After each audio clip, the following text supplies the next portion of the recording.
Of all 2 trillion galaxies in the observable universe, the Milky Way, our home, is humanity's most important one.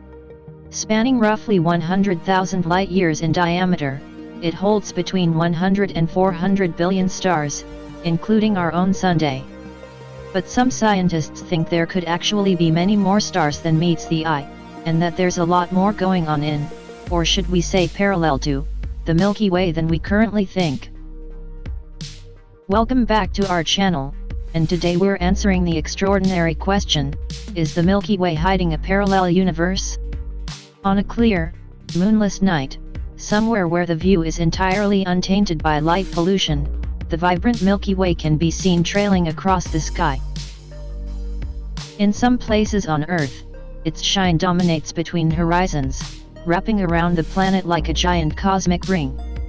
Its name reflects its appearance, and it has forever been one of the most prominent objects visible at night, a must-see spectacle for any citizen of Earth. For as long as humans have existed, we've curiously pondered the nature of our place in space, and of our home galaxy. Modern astronomy has given us an abundance of knowledge about the Milky Way, from its size and mass, to its rotation period, thickness, and luminosity. For example, we know the Sun takes approximately between 225 and 250 million years to do an entire lap around the galactic center. But, regardless, there still remains so much we don't know about our own celestial neighborhood. And, just recently, scientists may have landed on something pretty massive. They've started to look into an entirely new form of star, a type that might also be scattered all across the sky. While such stars may be in abundance throughout the universe, though, they're also almost completely invisible. They're called mirror stars, and are actually a fairly common prediction of certain dark matter models. New science increasingly hypothesizes that these stars are indeed physical, that they do exist, and then that the Milky Way is home to countless numbers of them. Which brings up some questions right away. Like, isn't dark matter notorious for being impossible for humans to detect? How is it then that mirror stars dependent on dark matter are suddenly thought to be everywhere? How can the galaxy be full of them? And is it possible to prove that they exist, if they do? Surely, such objects could only ever be theoretical? But, astronomers are increasingly confident that they have cracked the secret behind them, and therefore believe that they're within reach of detecting mirror stars beyond any doubt at all. When they do, it could spell a monumental paradigm change in our understanding of the cosmos. But first, let's set the scene with some context. For a while now, dark matter's existence has been considered definite, but we still know little about its origin or composition. This is because one of the key problems is that we've only ever observed it indirectly, via its gravitational interactions with regular matter. In general, while dark matter doesn't interact in any way that's visible to the eye, its domination of the universe is evident in the motion and movements of large-scale structures. For example, one of the first hints toward dark matter came from analysis of galaxy rotation curves. It was previously hypothesized that galaxies would rotate slower on their edges than in the center, but measurements said otherwise. They showed rotation to be constant regardless of where you are in a galaxy. This then is indicative of a great deal of invisible matter, dark matter, spread evenly across the galaxy. Further observations went on to find that 27% of the entire cosmos is composed of dark matter, with only 5% being regular matter. This is now old news, but when it was first understood it was pretty shocking. And many different ideas on exactly how it works have been put forward since. None of which solve dark matter completely. That last part might soon be about to change, however, with an emerging crowd favoring what's known as the atomic dark matter model, or ADM. While most previous theories hypothesize dark matter to derive from one singular particle, with that particle behaving unlike anything else in the standard model, ADM effectively believes in a second standard model, populated by dark particles, with the dark electromagnetism equivalent, complete with a dark photon. In short, if it does exist, then this is very literally new physics. Like opening a favorite book but realizing that there's an entire, crucial chapter that you've never read before. Or, even that there's an entire second half that you never even noticed. What's more, many of the principles at play here have seemingly been predicted by other mysteries relating to the Standard Model. For example, much of the speculative mirror twin Higgs cosmology also suggests a whole dark section. There are then further, again quite speculative, musings around the possibility for dark matter electrons, protons, and neutrons, specifically, and all potentially staging not just gravitational interactions, but nuclear too. Until now, such ideas have felt a little loose. But things seemingly get significantly more interesting with ADM, in particular, since it's a model which allows for atomically bound states, i.e., for systems bound together with fundamental particles. If true, and in short, this would mean that dark matter can bunch to form larger objects, much like we know the atoms of regular matter already do. Which brings us back to mirror stars, arguably the most interesting and dramatic predicted dark matter objects of all. At their simplest, these are literally stars created out of dark matter.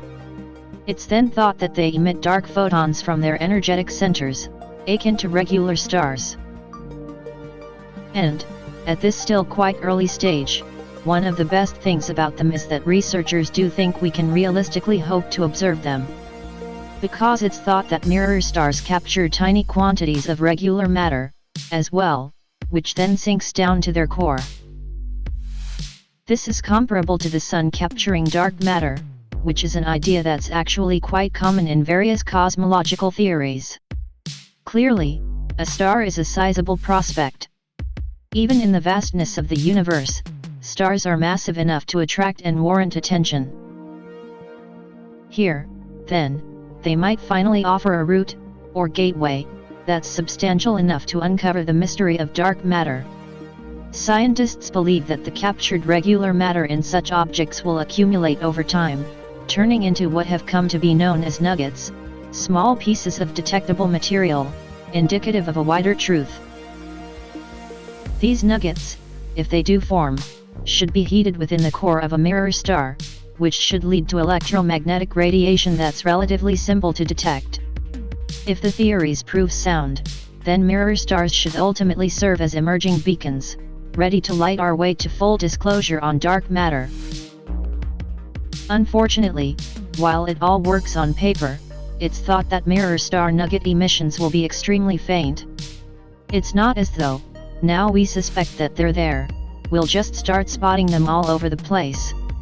However, the science is moving quickly. Towards the end of 2023, a Canadian team led by Isabella Armstrong submitted a paper detailing what these emissions would look like, again revealing, theoretically, that they'd send off dim signals, since they're much redder and fainter than regular stars. It's perhaps a little vague right now, but thanks to work like this the path is certainly open today for telescopes to search for these signals directly. And to finally give some proper insight into the true nature of that otherwise mostly unknown 27% of the universe. Currently, one issue is that there's an abundance of dim objects we do already know about in the cosmos. From white dwarfs to planetary nebulae, there are endless standard matter astrophysical phenomena that could be mistaken for our dark universe nuggets. Thankfully, cosmologists have already devised and suggested methods to distinguish between nuggets and regular matter sources. It is a very tricky skill to master, but it seemingly is possible. Nevertheless, even the mere suggestion of mirror stars is huge news. For one, it means that sky surveys might now be able to add dark matter to their observations list. Further methods of detection could result from that, and the route to unveiling the mystery of matter will be lit brighter than ever before. More broadly, mirror stars represent our first look at what some have already dubbed an entire mirror universe. As the underlying mechanics of the phenomenon are still unknown, this still counts as mostly speculation. However, it's an idea that bears similarities to many more physical theories on the potential for parallel worlds. In this case, it could be that an entirely alien plane of reality has actually always existed, all around us. It's just that we've never even begun to understand that it's there. From here, there are all kinds of follow-on questions. If there is a mirror universe, then is there mirror life there? Would such a place simply be another version of our own universe, except with the fundamental particles reversed? Or would there be more differences between there and here? Let us know what you think in the comments. Socrates once reputedly said, "The more I know, the more I realize I know nothing." And, now, there's a strong chance that the discovery of mirror stars will trigger many more new questions than solve old ones. It could potentially cause an entire re-evaluation of the standard model. But that's how the Milky Way could be hiding a parallel universe. The universe is 13.8 billion years old. Modern humans have walked Earth for only the last 300,000 years of that. So, what could have happened in the long stretch of time between the Big Bang and the emergence of Homo sapiens on this planet? There's a lot that we know, and a lot that we don't, but some theories bridge the gap in more unusual ways than others. Welcome back to our channel, and today we're answering the extraordinary question, are there ancient humans living in the Milky Way? Are you a fiend for facts? Are you constantly curious? Then why not subscribe to Everything But What for more clips like this one? And ring the bell for more fascinating content. A headline-making study in June 2020 claimed that there could be dozens of alien civilizations living in our galaxy, the Milky Way. 36 was the most often cited figure, although the upper estimate went past 200. That's 200 individual alien societies reportedly living on our doorstep, in cosmological terms. Now, let's be clear, there is so far zero actual proof that there are any alien civilizations out there. The general scientific consensus is that there must be, but we've so far found nothing by way of hard, irrefutable evidence. The Fermi paradox continues to plague our search for extraterrestrial life. The 2020 study, though, was inspired by various projections and predictions, including the Drake equation. Its claim of 36 neighboring alien groups has since been debated and disputed. We ourselves released a video, and there's a link at the end of this episode. But, say there are other bands of living beings, and say they really are not so far away from us, then what are they doing there?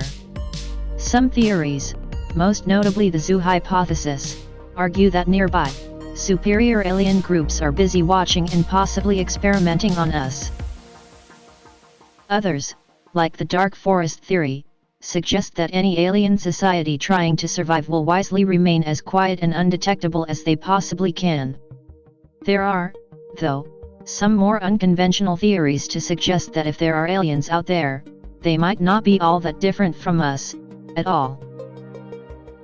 One study, published in December 2020 by researchers at Caltech, aimed to map the potential for life in the Milky Way more precisely than ever before. Paying close attention to the probability that life will, and does, eventually self-annihilate, as well as the likelihood of the emergence of life, of abiogenesis, in the first place, it delivered some interesting results. It found that life was most likely in the Milky Way around 8 billion years after it formed, and around 13,000 light-years from the galactic center, considering that we appeared more than 13.5 billion years after galaxy formation, and that we're now 25,000 light-years from the galactic center. This would suggest that humans are doing quite well for themselves. According to the study, we're here far too late, in completely the wrong place, and are therefore way past the peak of life in this galaxy, and yet we're surviving. Well done us! But what do these conclusions infer about the rest of life in the Milky Way? One takeaway is that, if the study rings true, there should be a band of space almost halfway between us and the heart of the galaxy, 13,000 light-years from the center, wherein life is much more likely to exist than anywhere else. But another is that most life in this galaxy should have emerged more than 5.5 billion years before we did. And, if that's true, then what happened to it? The short answer is, it killed itself off.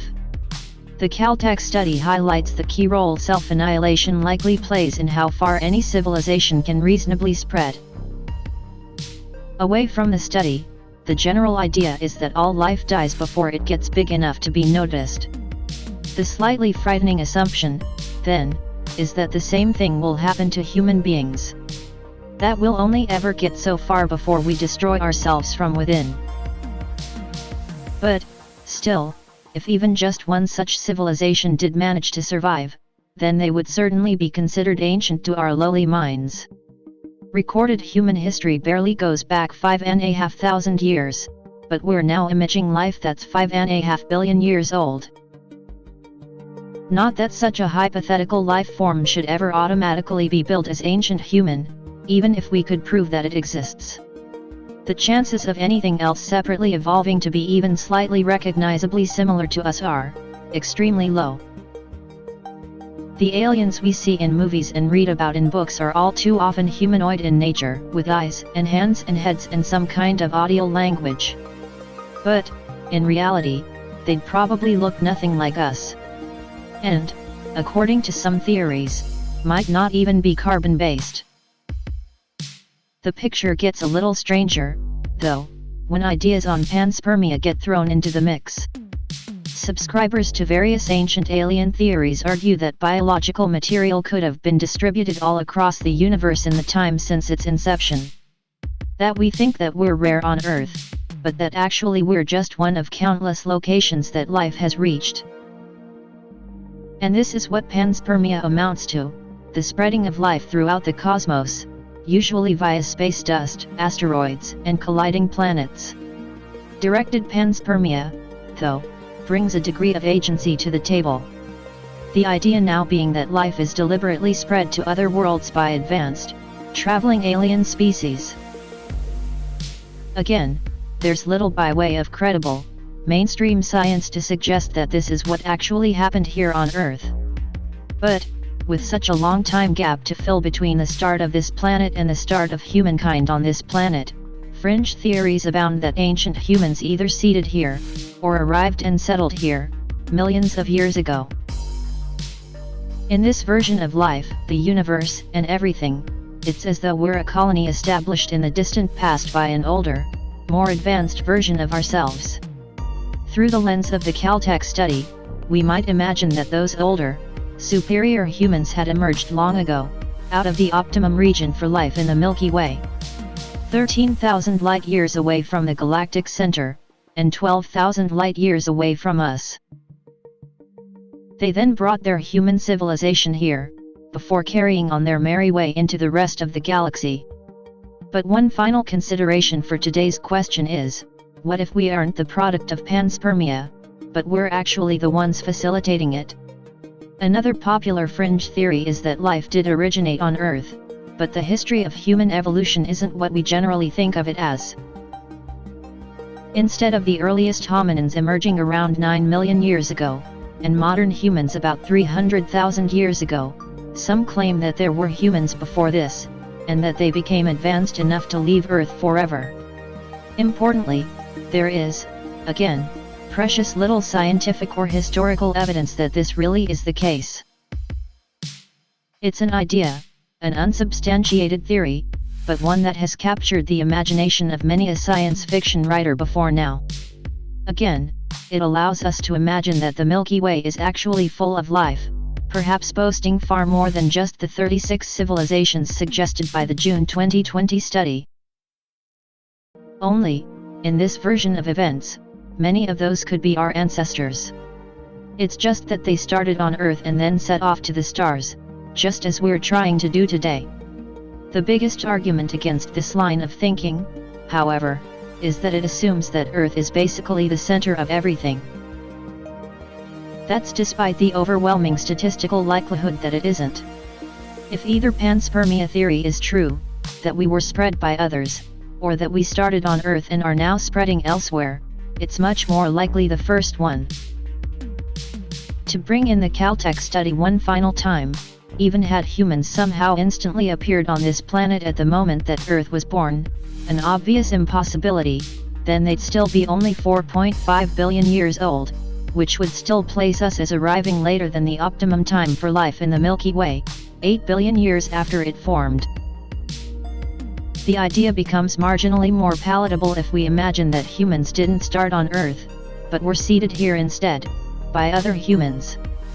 Then, theoretically, we'd have so much more time to play with across the history of the universe. Our story could be pushed further back, to a time before Earth, and a time within Caltech's optimum parameters. And it can be pushed further forward, because we're no longer confined to just one world. Earth becomes just one of many that we might have visited in the past. And, suddenly, the rest of the Milky Way is our playground. But, ultimately, all of those stipulations require us to make some gigantic leaps in our understanding of why we're here, what it takes for us to survive, and how significant we really are in the universe. More and more scientists are growing to accept that alien life must exist somewhere in space. But human life? Perhaps we'll only believe that when we see it. What do you think? Is there anything we missed? Let us know in the comments.